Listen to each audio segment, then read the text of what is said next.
શું તમે ક્યારેય વિચાર્યું છે કે અમુક લોકો સામાન્ય નોકરી કરતા હોય છે છતાં તેમના ઘરમાં હંમેશા સુખ, શાંતિ અને પૈસાની બરકત હોય છે, અને બીજી બાજુ કેટલાક લોકો રાત દિવસ કાળી મજૂરી કરે, લાખો રૂપિયા કમાય, છતાં મહિનાના અંતે તો એમના હાથ ખાલી જ રહે છે. ઘરમાં કોઈને કોઈ બીમારી, ઝઘડા કે આર્થિક તંગી ચાલ્યા જ કરે છે. આવું કેમ થાય છે? શું આ બધું માત્ર નસીબનો ખેલ છે? જી ના મિત્રો, આની પાછળનું સૌથી મોટું કારણ છે આપણા જ ઘરમાં છુપાયેલી કેટલીક એવી વસ્તુઓ જે ધીમે ધીમે આપણા ઘરની બધી જ સકારાત્મક ઉર્જા અને લક્ષ્મીને ખાઈ રહી છે. નમસ્કાર મિત્રો, સ્પિરિચ્યુઅલ ભૂમિ ગુજરાતીના આ પવિત્ર મંચ પર હું તમારું હાર્દિક સ્વાગત કરું છું. આજે હું તમને કેટલીક એવી ગુપ્ત અને સચોટ વાતો જણાવવા જઈ રહ્યો છું જે કદાચ તમને કોઈ નહીં કહે. આજે આપણે જાણીશું કે ઘરની એવી કઈ વસ્તુઓ છે જેને તમારે આજે જ, હા મિત્રો, આજે જ ઘરની બહાર ફેંકી દેવી જોઈએ. નહીંતર સાક્ષાત કુબેરનો ખજાનો મળી જાય તો પણ તે ખાલી થઈ જશે. અને વિડીયોના અંતમાં હું તમને માતા લક્ષ્મીને કાયમ માટે તમારા ઘરમાં જકડી રાખવાના કેટલાક એવા ચમત્કારી અને સરળ ઉપાયો બતાવીશ જે તમારા જીવનની દિશા બદલી નાખશે. માટે આ વિડીયોને વચ્ચેથી છોડવાની ભૂલ બિલકુલ ન કરતા. છેક સુધી મારી સાથે જોડાયેલા રહેજો. મિત્રો, આપણા શાસ્ત્રોમાં સ્પષ્ટ લખ્યું છે કે જ્યાં સ્વચ્છતા અને હકારાત્મકતા છે ત્યાં જ શ્રી એટલે કે માતા લક્ષ્મીનો વાસ છે. ચાલો સૌથી પહેલા જાણીએ કે ઘરમાં એવી કઈ ધીમી ઝેર સમાન વસ્તુઓ છે જે તમારી પ્રગતિ રોકી રહી છે. સૌથી પહેલી અને સામાન્ય વસ્તુ છે બંધ પડેલી ઘડિયાળો. પછી ભલે તે તમારા હાથમાં પહેરવાની કાંડા ઘડિયાળ હોય કે દિવાલ પર લટકતી ઘડિયાળ. મિત્રો, સમય એ સાક્ષાત કાળનું સ્વરૂપ છે અને પ્રગતિનું પ્રતીક છે. જ્યારે તમારા ઘરમાં કોઈ ઘડિયાળ બંધ પડી જાય છે ત્યારે સમજી લેજો કે તમારા સારા સમયના ચક્રો પણ ત્યાં જ થંભી ગયા છે. બંધ ઘડિયાળ રાહુનો પ્રભાવ વધારે છે, જેનાથી કામમાં અડચણો આવે છે અને પ્રગતિ ધીમી પડી જાય છે. જો ઘરમાં બંધ ઘડિયાળ હોય તો તેમાં તાત્કાલિક નવા સેલ નાખી દો અથવા તો તેને રિપેર કરાવો.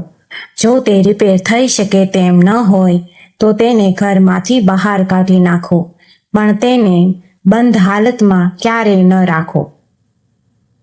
બીજી વસ્તુ છે તૂટેલું ફૂટેલું ફર્નિચર.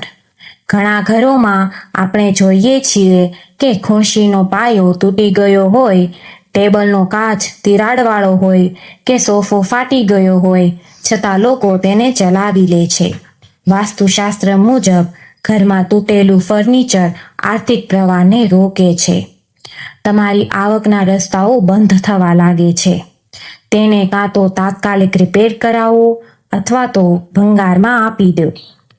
ત્રીજી સૌથી ભયંકર વસ્તુ છે સીધી ગરીબોને આમંત્રણ આપે છે તે છે કરોળિયાના જાળા. મિત્રો, એક નિયમ ગાંઠ બાંધી લો. દર શનિવારે ઘરના ખૂણે ખૂણા સાફ કરો. કરોળિયાના જાળા ઘરમાં માત્ર ગંદકી જ નથી ફેલાવતા, પણ તે ભયંકર વાસ્તુ દોષ ઉત્પન્ન કરે છે. તે તમારા મગજમાં પણ જાળા બાંધી દે છે. એટલે કે તમે યોગ્ય સમયે સાચો નિર્ણય નથી લઈ શકતા. જ્યાં કરોળિયાના જાળા હોય છે ત્યાં માતા લક્ષ્મી એક ક્ષણ પણ ઊભા રહેવાનું પસંદ કરતી નથી. આ જાળાને દૂર કરવાથી તમારા ખરાબ દિવસો આપોઆપ સારા દિવસોમાં બદલાવા લાગશે. ચોથી વસ્તુ તૂટેલી અથવા અવાજ કરતી તિજોરી કે કબાટ. મિત્રો, કબાટ કે તિજોરી એ ધનનું સ્થાન છે. જો તમારી અલમારી જૂની થઈ ગઈ હોય, તૂટી ગઈ હોય કે તેનો દરવાજો ખોલતી બંધ કરતી વખતે કડડ એવો અવાજ આવતો હોય તો ચેતી જજો. આ અવાજ તમારા પૈસાના રડવાનો અવાજ છે. આવી અલમારીમાં તમે જેટલા પણ પૈસા મૂકશો તે કોઈને કોઈ બીમારી કે ખોટા ખર્ચમાં પાણીની જેમ વહી જશે. વળી કબાટને ક્યારેય કારણ વગર ખુલ્લો ન રાખવો જોઈએ. 5મી વસ્તુ છે ઘરમાં રહેલા અમુક નકારાત્મક ચિત્રો અને શો પીસ. આજકાલ લોકોને ગિફ્ટમાં નટરાજની મૂર્તિ, ડૂબતું જહાજ, તાજમહેલ કે હિંસક પ્રાણીઓના ચિત્રો આપવાનો ટ્રેન્ડ ચાલી રહ્યો છે.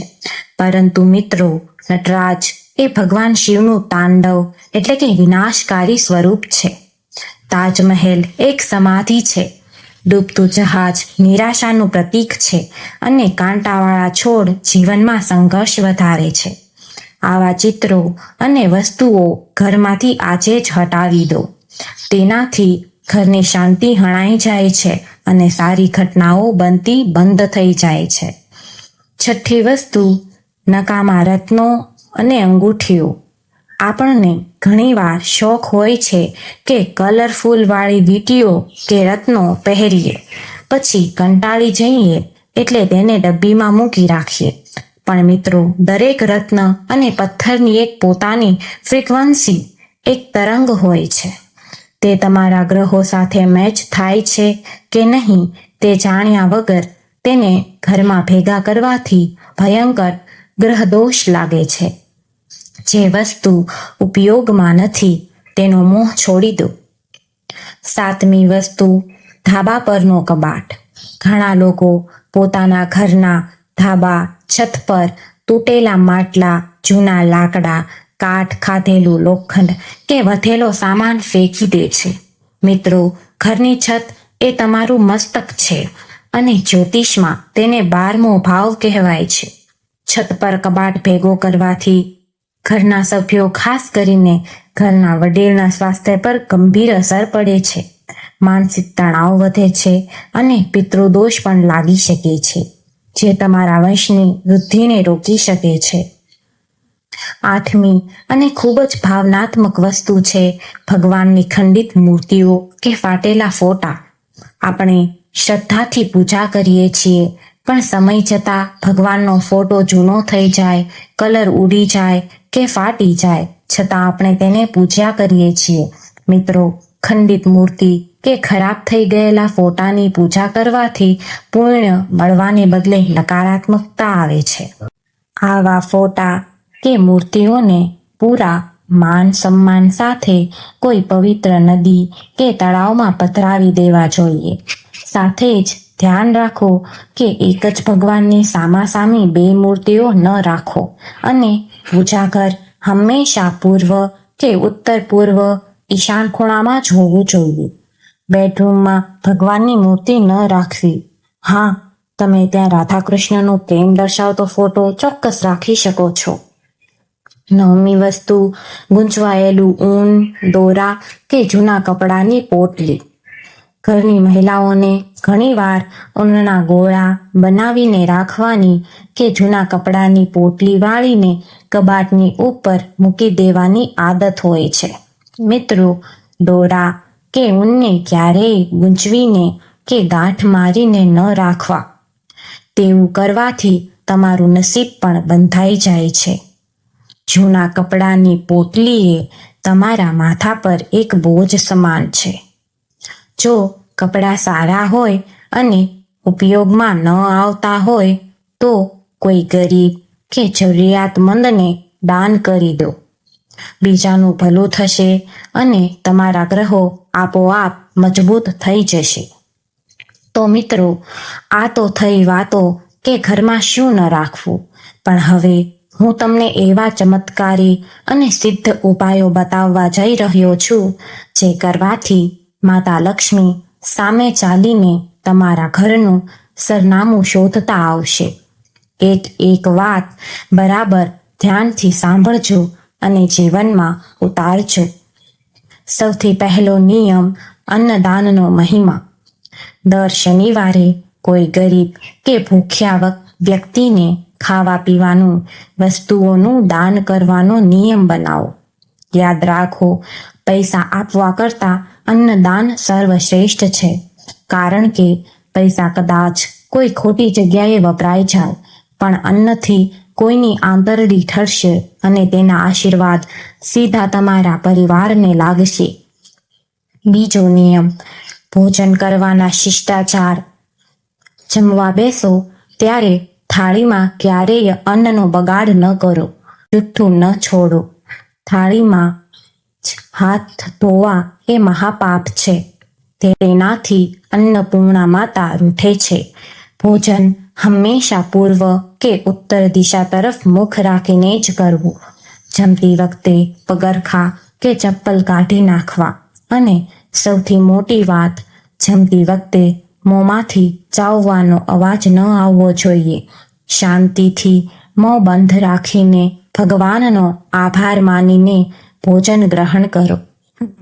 ત્રીજો ઉપાય, પાણીનો બચાવ. વાસ્તુશાસ્ત્રમાં પાણીને સીધું જ ધન અને ચંદ્રમા સાથે જોડવામાં આવ્યું છે.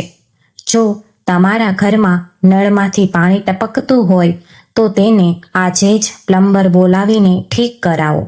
છત પર પાણીની ટાંકી છલકાઈ જતી હોય અને પાણી વહી જતું હોય તો સમજી જ લેજો કે તમારી બેંક બેલેન્સ પણ એ જ રીતે ખાલી થઈ રહી છે. ઓટોમેટિક સ્વિચ લગાવો પણ પાણીનો બગાડ અટકાવો. ચોથો અને સૌથી પ્રભાવશાળી નિયમ, ક્રોધ અને કંકાસથી દૂર રહો. મિત્રો, એક સીધો સવાલ પૂછું છું. જો તમે કોઈ સગા સંબંધીના ઘરે જાઓ અને ત્યાં ઘરમાં પતિ પત્ની કે ભાઈ ભાઈ વચ્ચે ભયંકર ઝઘડો ચાલતો હોય તો તમે ત્યાં બેસવું ગમશે? તમે તરત જ ત્યાંથી નીકળી જશો, ખરું ને? તો બસ માતા લક્ષ્મી પણ આવું જ વિચારે છે. જે ઘરમાં રોજ સવાર સાંજ અપશબ્દો બોલાતા હોય, વાસણ પછડાતા હોય, બૂમાબૂમ થતી હોય, ત્યાં લક્ષ્મીજી ક્યારેય પગ નથી મૂકતા. ઘરમાં શાંતિ રાખો, એકબીજાને સમજો અને પ્રેમથી રહો. જ્યાં પ્રેમ છે ત્યાં જ પ્રભુ છે. પાંચમો નિયમ, ઘરનું વાતાવરણ અને સજાવટ.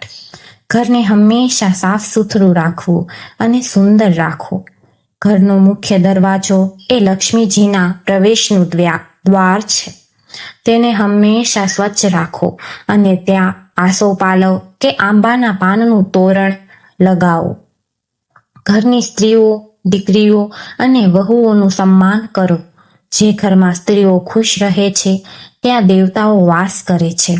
છઠ્ઠી નાની પણ મહત્વની વાત, સ્વચ્છતા અને આદતો. તમારા કપડાં, ખાસ કરીને પેન્ટ કે શર્ટના ખિસ્સા ફાટેલા ન હોવા જોઈએ. ફાટેલા ખિસ્સા દરિદ્રતાની નિશાની છે. બીજું, પૈસા કે પાકીટ ક્યારેય પેન્ટના પાછળના ખિસ્સામાં ન રાખવા જોઈએ. તેનાથી ધનનું અપમાન થાય છે. તમારા દાંત હંમેશા સાફ રાખો. કારણ વગર થૂંકવાની કે ખાંસવાની આદત હોય તો સુધારી લો. સાતમો અને અત્યંત ગુપ્ત ધન પ્રાપ્તિ ઉપાય. તમારી તિજોરી કે પૈસા રાખવાના સ્થાન પર એક પીળા કપડામાં હળદરની 7 આખી ગાંઠ, 5 પીળી કોડી, 1 ચાંદીનો સિક્કો અને હળદરથી પીળા કરેલા થોડા ચોખા અક્ષત બાંધીને એક પોટલી બનાવીને રાખી દો. આ એક સિદ્ધ પ્રયોગ છે. આનાથી તમારા ઘરમાં એવી બરકત આવશે કે તમે જાતે જ આશ્ચર્યચકિત થઈ જશો. માતા લક્ષ્મીની અસીમ કૃપા આ પોટલી દ્વારા તમારા પર બરસતી રહેશે. આઠમો નિયમ, સંધ્યાકાળના કડક નિયમો. સૂર્યાસ્તનો સમય, જેને આપણે સંધ્યાકાળ કહીએ છીએ, તે ખૂબ જ સંવેદનશીલ સમય છે. આ સમયે શિવ, પાર્વતી અને માતા લક્ષ્મી પૃથ્વી પર ભ્રમણ કરતા હોય છે. સાથે જ આ સમયે નકારાત્મક શક્તિઓ પણ પ્રબળ હોય છે. તેથી સંધ્યા સમયે ક્યારેય સૂવું ન જોઈએ. આ સમયે ભોજન કરવું, જોર જોરથી હસવું કે બોલવું, ગાળો બોલવી, કોઈને શ્રાપ આપવો કે પૈસાની લેવડ દેવડ કરવી, આ બધું જ શાસ્ત્રોમાં વર્જિત છે. કોઈને સાંજે ઉધાર ન આપો. સંધ્યા સમયે ઘરના ઉંબરા ચોખટ પર પગ રાખીને ક્યારેય ઊભા ન રહેવું. આ સમયે તો ઘરમાં દીવો પ્રગટાવો, ભગવાનના મંત્રોનો જાપ કરો અથવા મોબાઈલમાં ધીમા અવાજે સુંદર ભજનો ચાલુ કરી દો. ઘરનું વાતાવરણ દિવ્ય બની જશે. 9મો નિયમ, દેવ દર્શન અને જ્યોતિષ ઉપાયો. દરેક મંગળવારે અને શનિવારે હનુમાન ચાલીસાનો પાઠ અચૂક કરો. જો શક્ય હોય તો શનિવારે સાંજે તમારા ઘરની નજીક કોઈ પીપળાનું વૃક્ષ હોય તો તે ત્યાં એક લોટો જળ અર્પણ કરો અને સરસવના તેલનો દીવો કરો. આનાથી શનિદેવ અને માતા લક્ષ્મી બંને પ્રસન્ન થશે. રોજ સવારે સ્નાન કર્યા પછી પોતાના કપાળ પર કેસર અથવા હળદરનું તિલક કરવાનું ચૂકશો નહીં. આ નાનકડો ઉપાય તમારા ગુરુગ્રહને એટલો બળવાન બનાવી દેશે કે તમારું ભાગ્ય સોનાની જેમ ચમકવા લાગશે. અને છેલ્લો નિયમ, દર ગુરુવારે ઘરમાં પોતું મોપિંગ ન કરવું જોઈએ. ગુરુવારે પોતું કરવાથી ઘરની બરકત જતી રહે છે. બાકીના દિવસોમાં જ્યારે પણ પોતું કરો ત્યારે પાણીમાં 1 ચમચી આખું મીઠું, સિંધા લૂણ અથવા દરિયાઈ મીઠું જરૂર નાખો. મીઠું એક અદ્ભુત નેગેટિવિટી એબ્સોર્બર્સ છે. તે તમારા ઘરના તમામ વાસ્તુ દોષ અને નજર દોષને ખેંચી લેશે અને ઘરમાં હકારાત્મક ઉર્જાનો કાયમી વસવાટ થશે. તો મારા વહાલા મિત્રો, આ હતી એ નાની પણ ખૂબ જ મહત્વની વાતો જે જો તમે તમારા જીવનમાં ઉતારી લીધી તો કોઈની તાકાત નથી કે તમને સુખી અને સમૃદ્ધ થતા રોકી શકે. જ્યોતિષ અને વાસ્તુ એ કોઈ જાદુ મંતર નથી, પણ પ્રકૃતિ અને ઊર્જા સાથે તાલમેલ બેસાડવાનું વિજ્ઞાન છે. મારી હંમેશા એ જ કોશિશ રહે છે કે હું તમારા સુધી શાસ્ત્રોનું સાચું અને સચોટ જ્ઞાન પહોંચાડી શકું. હું દિલથી પ્રાર્થના કરું છું કે તમારા ઘરમાં પણ માતા લક્ષ્મીનો કાયમી વાસ થાય. તમારા પરિવારમાં સુખ શાંતિ છવાયેલી રહે અને તમારી દરેક મનોકામના પૂર્ણ થાય. જો તમને આજનો આ વિડીયો પસંદ આવ્યો હોય અને મારી આ નાનકડી મહેનતથી તમારા જીવનમાં કોઈ સકારાત્મક બદલાવ આવતો હોય તો આ વિડીયોને દિલથી એક લાઈક જરૂર કરજો. આ જ્ઞાનને માત્ર તમારા પૂરતું સીમિત ન રાખતા તમારા મિત્રો અને વોટ્સઅપ એપ ફેમિલી ગ્રુપમાં શેર કરજો, જેથી કોઈ બીજાના ઘરનું પણ ભલું થાય. અને હા, જો હજુ સુધી તમે આપણી ચેનલ સ્પિરિચ્યુઅલ ભૂમિ ગુજરાતીને સબસ્ક્રાઇબ નથી કરી તો આજે જ લાલ બટન દબાવીને સબસ્ક્રાઇબ કરી લો અને બેલ આઇકન દબાવવાનું ભૂલતા નહીં. માતા લક્ષ્મી પ્રત્યે તમારી શ્રદ્ધા બતાવવા માટે કમેન્ટ બોક્સમાં જય મા લક્ષ્મી કે હર હર મહાદેવ જરૂરથી લખજો. આજના માટે બસ આટલું જ. હું હવે તમારી રજા લઉં છું. ફરી મળીશું એક નવા વિડીયોમાં નવી અને સચોટ જાણકારી સાથે. ત્યાં સુધી ખુશ રહો, સ્વસ્થ રહો અને હંમેશા હસતા રહો. ધન્યવાદ. હર હર મહાદેવ. જય શ્રી કૃષ્ણ.